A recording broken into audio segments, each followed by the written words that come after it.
Assalamualaikum warahmatullahi wabarakatuh. Perkenalkan, nama saya Rizwan. Di sini saya ingin mereview dari pembahasan materi dari bab 1 sampai bab 9. Jadi bab 1 itu membahas tentang signifikansi metode khusus PAI. Jadi dalam proses pendidikan Islam, metode mempunyai kedudukan yang signifikan untuk mencapai tujuan. Tujuan apa? Tujuan agar anak didik dapat menerima pembelajaran itu. Bahkan metode ini dianggap sebagai seni dalam mentransfer ilmu pengetahuan kepada peserta didik dengan lebih signifikan daripada dengan metode sendiri. Penggunaan metode dalam suatu pembelajaran bisa lebih dari satu macam. Metode yang variatif dapat membangkitkan motivasi belajar peserta didik. Keberhasilan penggunaan metode merupakan kunci keberhasilan proses pembelajaran dari akhirnya menentukan kualitas pembelajaran itu sendiri. Beberapa metode pembelajaran yang dapat dipraktikkan dalam proses pembelajaran pada lembaga pendidikan Islam antara lain yaitu metode ceramah. Metode ceramah ini paling sering ya dipakai, apalagi dalam penggunaan materi SKI. Yang kedua itu metode diskusi. Metode diskusi ini disaranin agar untuk membangkitkan suasana kelas, agar anak-anak itu lebih aktif lagi. Terus tuh metode demonstrasi. Yang keempat itu metode sisipan. Terus yang kelima metode Wurfen, dan yang terakhir itu metode insersi. Jadi semua metode ini sangat baik atau dianjurkan bagi seorang guru PAI. Guru pendidikan agama Islam yang baik adalah guru yang mampu mengembangkan materinya sebaik mungkin dan memiliki nilai-nilai keagamaan, menanamkan pula nilai-nilai kemasyarakatan kepada peserta didik. Kualitas seorang pengajar pun terletak saat mereka berhasil memotivasi peserta didik dalam belajar. Jadi kebahagiaan seorang guru dilihat dari keberhasilan anak didiknya, seperti itu. Terus kita lanjut ke bab 2, review bab 2, yaitu prinsip-prinsip pemilihan metode khusus PAI. Dalam pengembangan metodologi pembelajaran PAI memiliki beberapa landasan dan prinsip-prinsip yang mengikat dan menjadi ukuran dalam pengembangan metodologi pembelajaran. Supaya apa? Supaya ketika metode itu diterapkan bisa berdaya guna dalam proses pembelajaran PAI itu sendiri.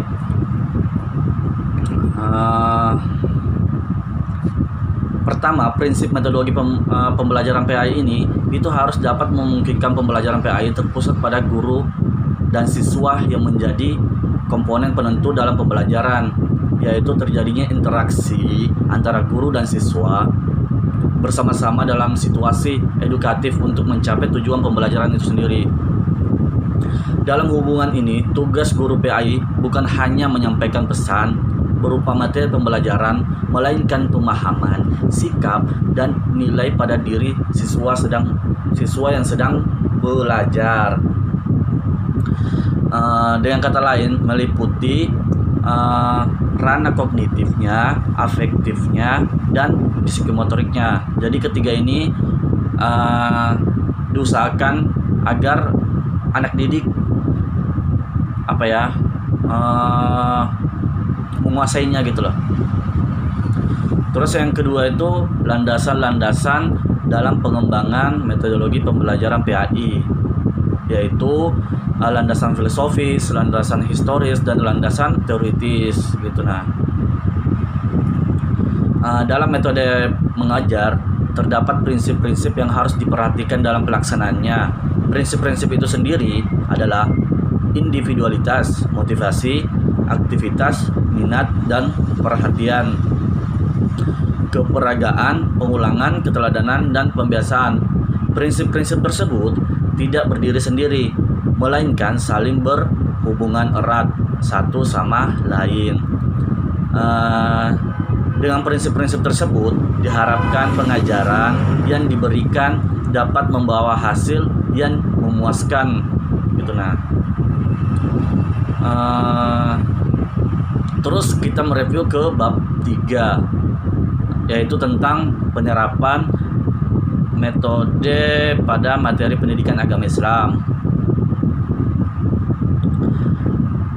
Kita harus tahu dulu urgensi penerapannya seperti apa.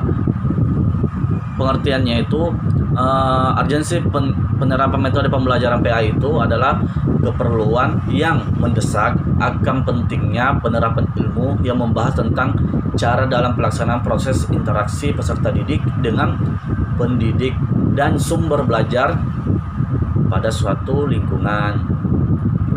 Seorang guru pun itu dituntut agar mempelajari berbagai metode yang digunakan dalam mengajarkan suatu mata pelajaran, seperti bercerita, mendemonstrasikan, mencobakan, memecahkan masalah, mendiskusikan, yang digunakan oleh ahli pendidikan Islam dari zaman dahulu sampai sekarang.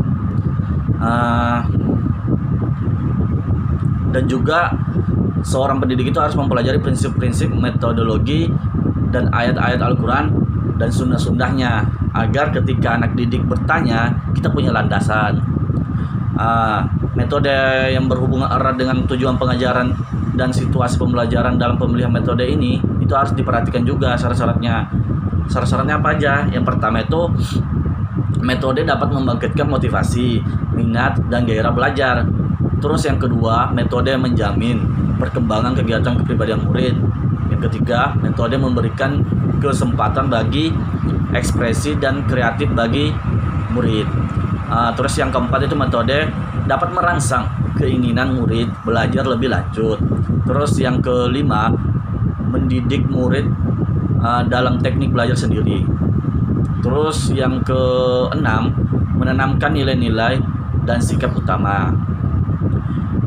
Metode yang dipakai di setiap lembaga pendidikan itu semuanya bagus. Hanya saja bagaimana cara setiap pendidik menerapkannya kepada peserta didik itu berbeda-beda agar materi dapat tersampaikan dengan baik. Jadi tergantung pendidiknya sendiri bagaimana mengolah materinya itu agar peserta didik dapat memahaminya gitu. Bukan datang dan mengajarkan lalu pergi gitu. Itu bukan ciri-ciri guru profesional. Terus yang keempat itu tentang metode hukuman. Metode hukuman ini metode yang suatu cara pembelajarannya itu interaktif, di mana guru memberikan hukuman kepada peserta didik yang melanggar aturan, dan dengan adanya hukuman itu diharapkan supaya siswa dapat menyadari kesalahan yang diperbuatnya, sehingga siswa itu menjadi hati-hati dalam mengambil tindakan. Dan juga metode hukuman ini tidak begitu saja kita berikan kepada peserta didik. Kenapa? Kita lihat dulu seberapa besar kesalahan yang diperbuat oleh peserta didik. Misalnya kesalahannya hanya tidak mengerjakan tugas. Guru bisa memberikan tugas lagi dan juga memberikan sanksi. Sanksinya itu berupa yang edukasi ya. Dia punya edukasi di dalamnya, seperti membersihkan sampah di depan kelas. Misalnya kalau sudah belajar tatap muka ya, membersihkan kelas membersihkan sampah di depan kelas, misalnya di dalam kelas juga boleh, dan juga di lingkungan sekolah juga bisa. Kenapa kita memberikan hukuman seperti itu? Agar dia mengerti dan memahami betapa pentingnya menjaga kebersihan. Jika tidak ada sampah, dia tidak akan disuruh untuk membersihkan sampah di depan kelasnya, karena kadang tuh mereka lupa atau mungkin teledor dalam membuang sampah gitu. Kadang mereka mengerti gitu. Terus tuh yang kelima itu kita review metode targhib dan tarhib. Tarhib itu sendiri yaitu strategi atau cara untuk meyakinkan seorang terhadap kebenaran Allah melalui janji-janjinya yang disertai dengan rayuan dan bujukan untuk melakukan suatu amal soleh. Jadi ketika metode ini diterapkan oleh seorang pendidik, dia akan mengajarkan mengeluarkan ayat-ayat tentang kebenaran Allah gitu, janji-janjinya yang akan dibalas insya Allah di dunia dan di akhirat nanti. Adapun metode tarhib ini adalah cara untuk meyakinkan seseorang terhadap kebenaran Allah melalui ancaman dan siksaan sebagai akibat melakukan perbuatan yang terlarang atau Allah murkai. Jadi pada intinya kedua model ini bertujuan untuk membangkitkan kesadaran berkaitan diri manusia pada Allah Subhanahu wa taala. Biasanya metode ini diterapkan di pondok ya biasanya ya. Agar agar para santri itu tertanam pada dirinya itu bahwa setiap apa yang kita lakukan itu ada balasannya gitu. Bentuk-bentuk metode tarhib dan tarhib ini salah satunya terdapat jaminan surga. Siapa sih nggak mau surga gitu? Siapa sih nggak mau masuk surga? Dijanjikan juga akan mendapat pengampunan Allah SWT. Masya Allah. Bagian taat ya. Kalau nggak taat, kalau seorang muslim insya Allah masuk surga. Tapi ya kalau ada dosa ya dibersihin sedikit ya. Jadi langkah-langkahnya itu dalam melakukan metode ini meliputi guru mengungkapkan ganjaran-ganjaran ilmiah terhadap orang menaati perintah Allah. Guru menguraikan hukuman-hukuman alamiah terhadap pelaku dosa. Guru membacakan dan menerjemahkan ayat-ayat Al-Quran dan atau hadis yang berkenaan dengan tarhib dan tarhib, kemudian menjelaskannya. Ya, kalau menurut saya ini sangat baik ya, diajarkan kepada para santri. Kalau sekolah umum saya belum tahu bisa atau enggaknya diterapkan.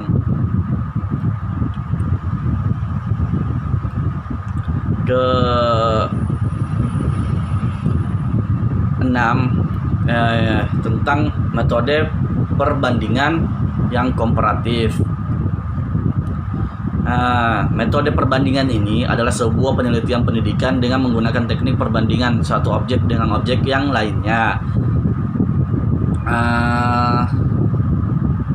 Maksud dalam metode perbandingan ini yaitu dalam perumusan masalah penelitian kita berspekulasi tentang penyebab fenomena berdasarkan penelitian sebelumnya, teori atau pengamatan.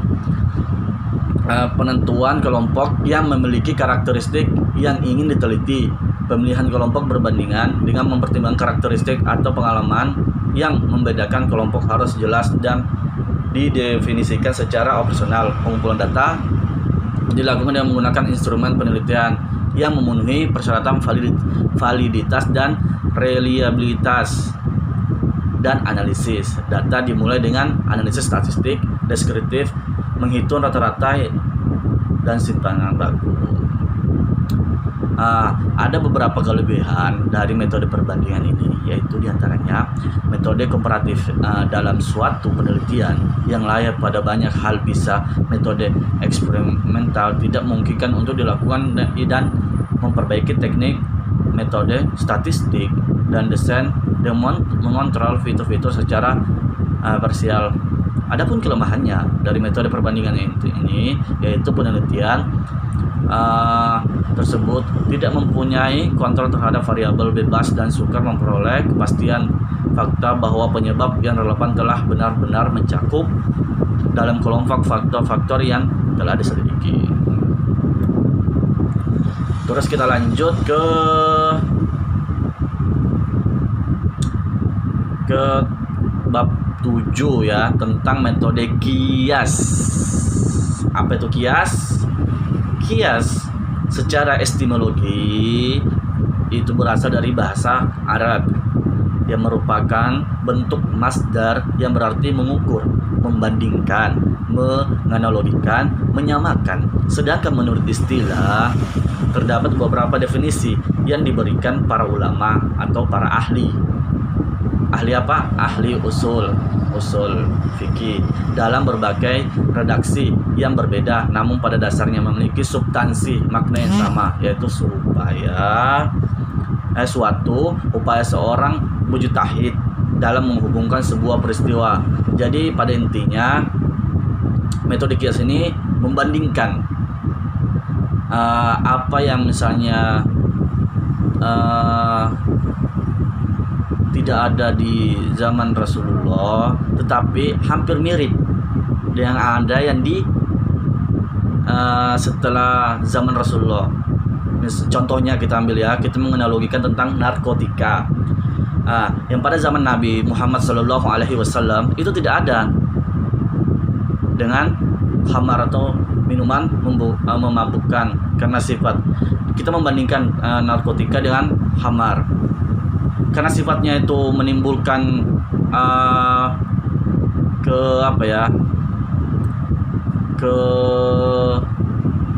keinginan terus menerus dan membahayakan kesehatan, lebih tepatnya kecanduan ya, dan ketergantungan seperti khamar.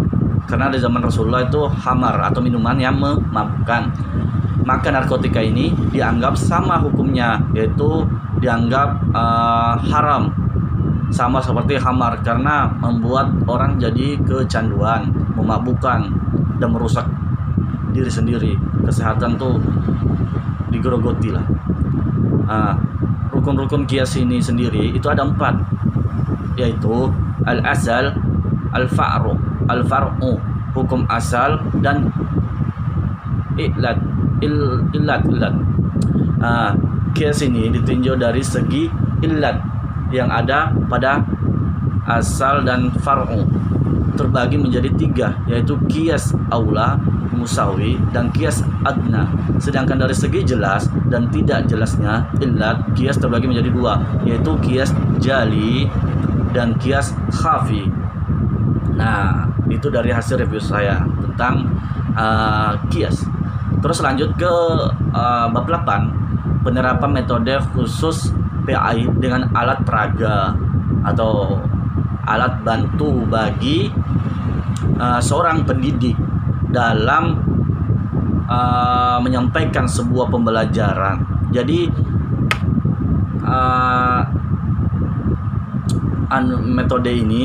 metode alat peraga ini yaitu alat bantu bagi seorang pendidik. Gitu. Nah, jadi alat peraga ini adalah segala sesuatu yang dapat digunakan dan dapat dimanfaatkan untuk menjelaskan konsep-konsep pembelajaran dari materi yang bersifat abstrak atau kurang jelas menjadi nyata dan jelas sehingga dapat merangsang pikiran, perasaan, perhatian serta minat para siswa yang menjurus ke arah terjadinya proses belajar mengajar. Kita bisa menggunakan misalnya alat bantu ranting, misalnya batu, karena di zaman Rasulullah itu para sahabat dan Rasulullah sendiri ketika membuat strategi perang itu menggunakan batu sebagai perumpamaan. Jadi alat bantunya itu adalah batu, karena tidak mungkin kan menggunakan alat-alat canggih seperti sekarang gitu. Jadi sepintar-pintarnya guru lah untuk membuat materinya itu dapat dikembangkan, dan kita bisa menggunakan alat bantu seperti penggaris misalnya apapun itu untuk menunjang pembelajaran lah, agar peserta didik itu lebih fokus ke kita gitu. Terdapat kelebihan dan kekurangan dalam penggunaan alat peraga ini. Kelebihannya yaitu menumbuhkan minat belajar, memperjelas makna bahan pelajaran, metode mengajar akan lebih bervariasi, membuat lebih aktif melakukan kegiatan belajar, melakukan dan mendemonstrasikan, dan sebagainya. Kekurangannya yaitu mengajar dengan memakai alat peraga ini lebih banyak menuntut guru agar lebih kreatif lagi. Banyak waktu yang diperlukan untuk persiapannya. Ya, itu tentunya mungkin ya perlu kesediaan berkorban secara materi. Jadi guru itu harus merogoh kocek juga ya demi kelangsungan proses pembelajaran agar lebih menarik gitu, biar anak didik itu lebih senang juga sama kita.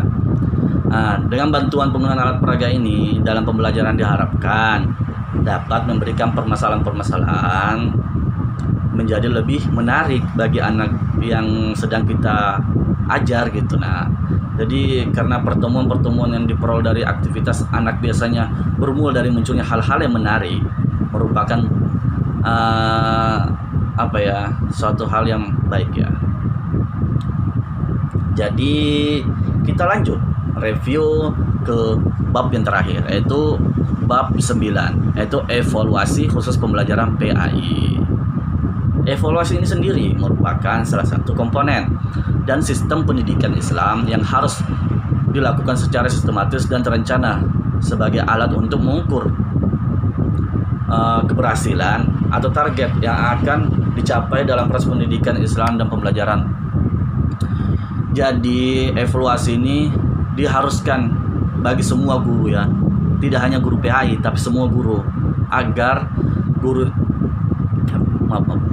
itu dapat mengukur sampai di mana pemahaman anak didiknya itu dalam menerima pembelajaran. Yang kedua, dia dapat mengukur atau menilai setiap anak didik itu sampai di mana juga batas kemampuannya. Jika mereka masih kurang memahaminya ya, mungkin kita bisa memberikan jam tambahan. Tujuan evaluasi ini adalah mengetahui yang tadi kan, kadar atau ukuran pemahaman anak didik terhadap materi pembelajaran, melatih keberanian dan mengajak anak didik untuk mengingat kembali materi yang telah diberikan. Evaluasi ini juga kita bisa lakukan saat setelah mengajar. Itu biasanya dikerjakan saat terakhir ya. Kita bisa bertanya kepada anak didik sampai di mana pemahamannya, apakah dia betul-betul paham atau tidak gitu. Kadang kan ada yang paham-paham aja tapi sebenarnya mereka nggak paham gitu. Terus tuh fungsinya evaluasi ini adalah membantu anak didik agar ia dapat mengubah atau mengembangkan tingkah lakunya secara sadar serta memberi bantuan kepadanya cara meraih suatu kepuasan bila berbuat sebagaimana mestinya. Evaluasi dalam pendidikan Islam ini berfungsi sebagai umpan balik atau feedback dan berfungsi sebagai evaluasi secara keseluruhan. Jadi seperti itu.